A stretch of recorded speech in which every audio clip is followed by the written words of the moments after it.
Bukan rahasia lagi jika sumber pemain terbesar untuk sebuah tim nasional adalah liga atau kompetisi yang dihelat di negaranya, tak terkecuali bagi timnas Indonesia. Sebelum mengandalkan naturalisasi pemain keturunan, tim Garuda mengandalkan para pemain yang berkiprah di Liga 1.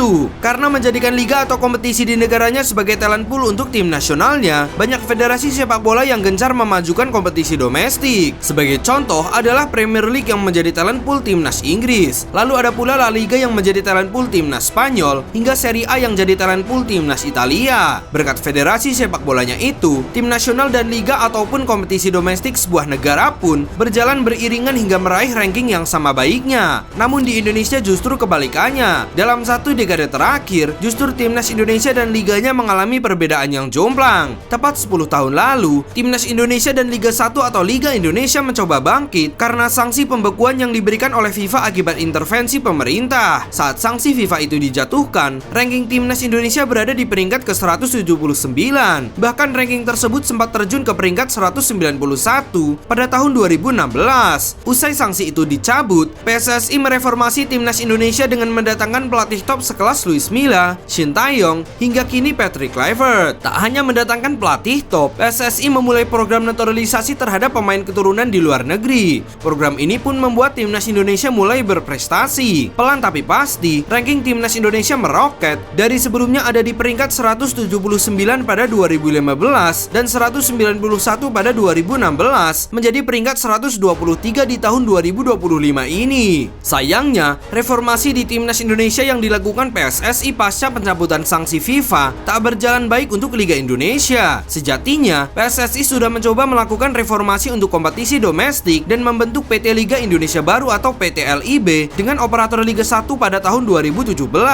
Namun sejak Liga 1 bergulir pada 2017 hingga musim 2024-2025 ini, ranking kompetisi Indonesia justru tak mengalami peningkatan. Sebelum adanya sanksi dari FIFA pada 2015 lalu, ranking Liga Indonesia yakni ISL sempat berada di peringkat ke-19 Asia. Namun 10 tahun berselang atau pada musim 2024-2025 ini, ranking Liga Indonesia atau Liga 1 justru merosot ke peringkat 25 Asia. Tak tanggung-tanggung, ranking kompetisi Liga 1 justru kalah dari Kamboja yang ada di peringkat ke-24 dan juga Singapura yang berada di peringkat ke-15. Tak ayal, ranking timnas Indonesia dan Liga 1 yang jomplang ini menjadi PR besar bagi PSSI untuk beberapa tahun ke depan. Sementara itu, demi memperbaiki kondisi ini, ada rencana perubahan besar di Liga 1 musim 2025-2026 terkait regulasi pemain asing. Direktur Utama PT Liga Indonesia Baru atau LIB, Ferry Paulus, mengungkapkan bahwa salah satu rencana utama musim depan adalah menambah jumlah pemain asing yang boleh didaftarkan tiap klub menjadi 11 orang. Meski nantinya setiap klub boleh memiliki 11 pemain asing, tapi cuma 8 diantaranya yang dapat dimainkan dalam satu pertandingan.